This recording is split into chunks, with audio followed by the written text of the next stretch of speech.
Well, Russ, day one in the books, probably as different a pre-season as you've ever had, not only because it's the first one you've not been a player, but also with all that's going on in terms of being COVID secure. Your assessment and your reflection on day one. Yeah, it's been a long day. It's been good. Obviously, 3 separate sessions to keep the guys, just to follow the safety protocols really. So they've all had to come in at separate times in small groups. But it's been good. It's been really good. It's great to see the guys back.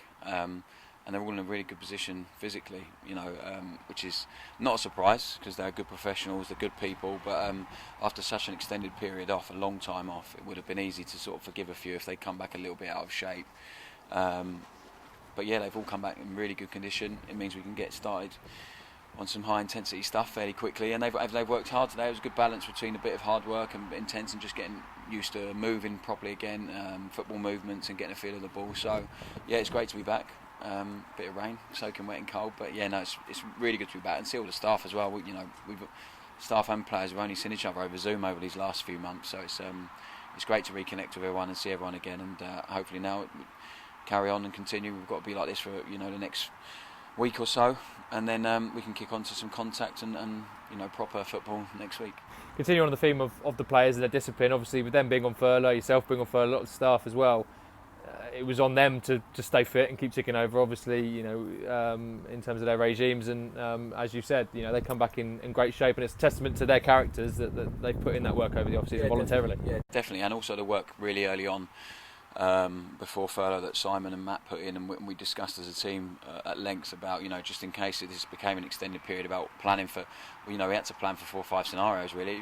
First it was about planning to return back to training and finishing the season, of course, and then it all changed over the course of 3 or 4 months during a really difficult period for so many people. So, full testament to them, huge credit to them for, and people say, they have to, it's their job and stuff, but it's difficult to stay motivated during a period where there's so much uncertainty, and their deadline kept getting moved. The thing they were aiming for the whole time in terms of coming, the date for training kept changing, kept getting delayed, the date to return to playing. So yeah, it's huge credit to them and to the guys in the background who put a lot of work into developing the programmes and making sure they came back in this sort of condition. Can you just talk about some of the stuff that you were doing? Obviously you mentioned, we spoke to Simon as well about stage 1 and what that entails, but can you just give an overview of the type of stuff that the players are able to do at this stage? Yeah, so just loads of technique work, loads of technical work, no contact obviously, so trying to keep them apart as much as possible in a session. So yeah, lots of technique work, lots of football related movements again, and getting used to them doing short stuff, high intensity stuff for short periods of time, because a lot of their programs involved keeping their foundation fitness, their base fitness up. So it's been straight line running, because it's hard for us to control anything else when we're not with them. So straight line running before today, so they need to get moving to twisting and turning, getting used to doing that again. And yeah, we can build from that. So yeah, it's been really good. It's been a good day. We're happy it went to plan in terms of what we covered distance-wise, the physical parameters that we discussed before, and hopefully we'll continue to do that. And you personally, probably not the pre-season you imagined when you took over as manager and you were looking ahead. We spoke quite a lot about how much you were looking forward to getting to pre-season. It's going to be a bit different, but how much are you looking forward to this period? You're first as a manager, to get to work with these players over an extended period of time, getting ready for the new season. Yeah, it's going to be vital for us. I'm excited about it, I'll be honest. Speaking to Luke and Dean and the staff last night, last year it felt like we were coming from behind, which we were in terms of points total and league position.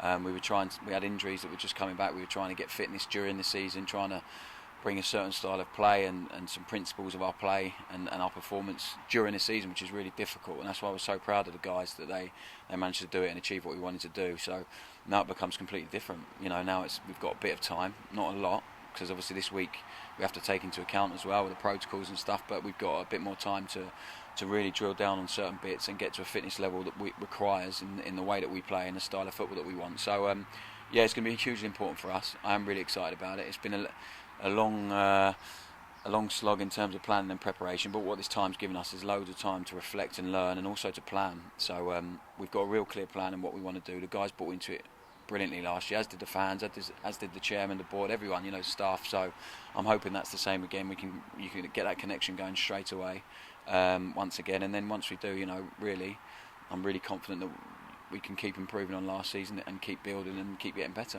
I think I'm right to say that what we saw at the back end of last season when you took over was just a glimpse of what you want Russell Martin's MK Dons to look like. You mentioned that the aim only really was to stay in the division. That's all that the team was focused on, and you wanted to get to this summer to actually properly introduce what you want the team to look like in different scenarios and be quite flexible and versatile, and that's what you work on now, isn't it? Yeah, there was at times last year some of the performances were outstanding, and we really saw it taking shape of what we wanted, but it was still so far away in the players' minds as well. It's still so far away from where they wanted to get to, and we still had a few issues, mentality-wise, away from home and things like that. So it gives everyone a clean slate, and we're starting at a clean slate with every other team now. So we need to get to a point that where we're really proud of what we're doing again. I think we'll be able to a certain amount of pride and a huge amount of belief in what we were doing towards the back end of last season. I think that was growing all the time, and the guys really believed in their identity as a team and what they stood for and the values they wanted to live by day in, day out, and train it. And we saw that in training. It was incredible, really, and that's why I was so proud of everyone last season for what they did, because it wasn't easy. I think the easiest thing would have been to roll our sleeves up and fight and play percentage football, and but it's not what I want, it's not what the fans want, it's not what any of us want, really. So the fact they were able to do that when we were fighting relegation gives me a huge amount of confidence in them as guys, and if we can add some quality, which we hope to do over the next few days, next few weeks, so if we can do that as well, it stands us in really good stead, because I think the guys have built up a certain amount of rehearsal, routine, belief in what we were doing last year, and we can carry that forward this year. There are going to be tweaks, there's going to be changes, definitely, and we're going to work on those in terms of what we want and how we play and the way we go about things, but I think hopefully all those changes will improve us. Talked about change, you talked about adding quality, that process has started. First chance we've had to talk to you since Carl Morris was announced he's coming back, first chance we've had since Dean Lewington signed a new contract, and obviously today announcing that Daniel Harvey had joined the football club. Can you just talk about those three and why they're here for this season? Yeah, definitely. I think firstly I'd like to say thank you to all the guys that have gone. I think it's really important that we do that, because I haven't had a chance to. Obviously I had to speak to those guys over Zoom or over the phone, which wasn't easy. It was really difficult, and I told every one of them, and it's true, it was the toughest day of my managerial career so far, to release some guys who were friends of mine in the dressing room and I was teammates with. So a huge thanks to all of those guys that were involved and played a massive part in us achieving staying in the league last year, from what was a really tough position. So it's football, things change. Obviously we've had to deal with something that none of us have ever dealt with before, so some of them, maybe a plan, some of them might have been to stay, and then it changed, but they were all brilliant the way they took it. The feedback they gave us was superb, so I'm extremely grateful for that. But yeah, in terms of the new guys coming in, obviously Carlton we know a lot about. Dino re-signing for his 300th season at MK Dons, and yeah, Daniel will be a really good one. I'm excited about Daniel. He was put on our radar a long time ago, in January actually. We've managed to watch him since, and Liam Sweeten, head of recruitment, done a lot of work. I spoke to a lot of people about him, and it just made sense, and he was really keen to come, and I think that's the most important thing. We've got to have people who are desperate to come and play for MK Dons and believe in what we're doing, and he really likes what we're doing. Spoke to him a lot about it, and I'm really pleased he's here. Carlton we didn't need to speak to. He completely believes. He loved his time here last year, his relationship with the players, with the fans, with the staff. We all saw behind closed doors what he'd done in terms of the group and the dressing room, what he brings in terms of character and personality. So, and he expressed his desire to come to us and no one else, which helped us in with Norwich. And again, Norwich were great in letting him come to us for the season. So yeah, really pleased to get him done. I think the other guys are really pleased as well. And Dino's Dino. He was a huge player for us last season, and I think it's really important.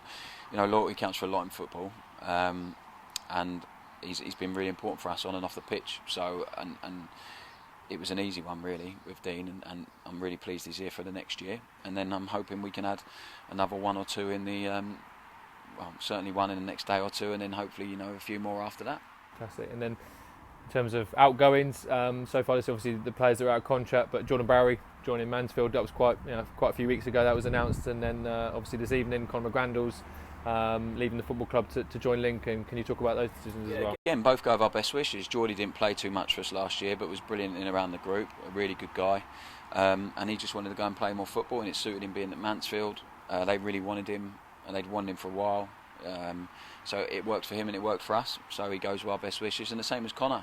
Conor was played a much bigger part on the pitch obviously than Jordan did, and I knew Conor already from my time at Norwich, so we had a chat really early in the summer, and then I've been chatting to Conor and his agent all throughout, and an offer come up for Conor that he wanted to take, and it suited everyone, so for him. I'm pleased. He gets to, obviously he's done really well for this football club. He's been great, but people move on, things change, and he's chose to go there to Lincoln, and I wish him all the best, because I really do. I regard him really highly as a person and a player, and he goes with our best wishes again. So things change, things have to change in football at clubs, and especially after the season we had last year. And so them guys, like the others who I spoke about just before, who were released and have left, them guys go with our best wishes, and we wish them all the best.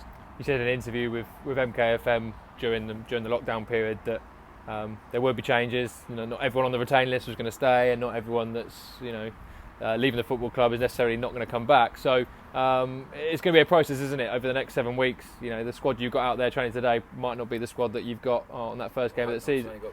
Well, yeah, exactly. So there's plenty of work to be done, is what I was trying to get at. Yeah, there is, and we've worked so hard on that over the last 3 or 4 months, just watching players, watching what we're doing, looking at what we're doing, how we can refine it, how we can improve it, what sort of people will really add to the group, what sort of players will really add to the group. So we know what we want, and we've got real clarity in that, and that helps. So the process is the most important part, because without that, you end up making mistakes and not being sure of what you want to do and what you want to get. So we know that. We know exactly what we want. We know the type of people we're looking for. We know what we want on the pitch, what we want them to bring off the pitch. Now it's up to us to make sure we get them. And the chairman and Andy Cullen have been hugely supportive of that in a difficult time for a lot of football clubs.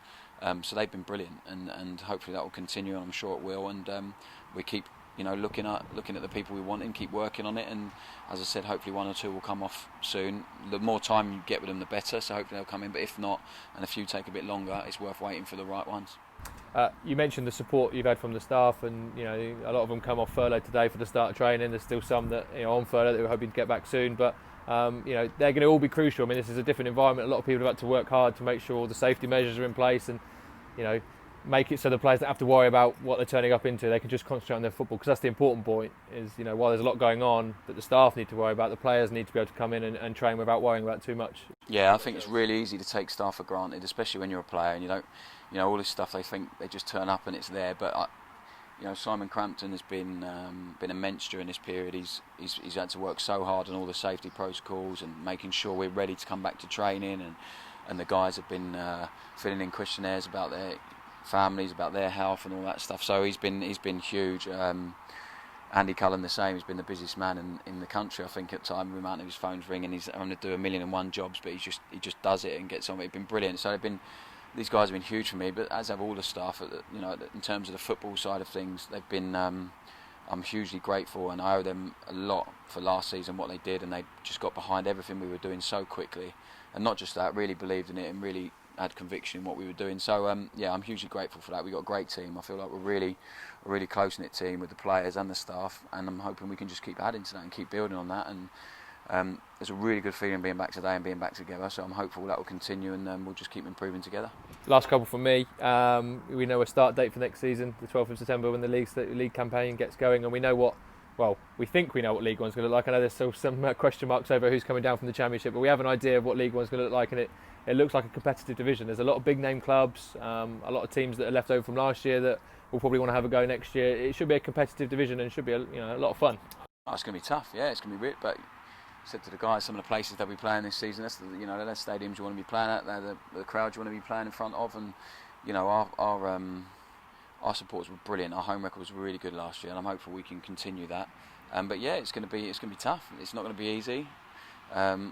Nothing worth gaining or fighting for is easy. So I'm looking forward to it. I think the guys are as well, and I think it's probably going to be the most competitive League One there has been for a very long time, because of the clubs that were expected to go up last season and didn't quite do it. So it's going to be good. I'm really excited. I'm looking forward to it, and I think the players are as well, especially after such a long break. I know the fans will be desperate to get back in and watching football once it's safe to do so. I mean, we can't go without mentioning the fans. Obviously, the support I know you've done a number of interviews over this period where you've recognised the support that they've given, not only renewing for next season but leaving their money that they were owed from this season with the football club. I mean, it just shows you how much genuine, loyal support we have at this football club, and I know everyone is desperate for them to get back when they can here at Stadium MK, and I imagine as the manager and as the football the players itself, that they want to repay that faith that the fans have showed in them.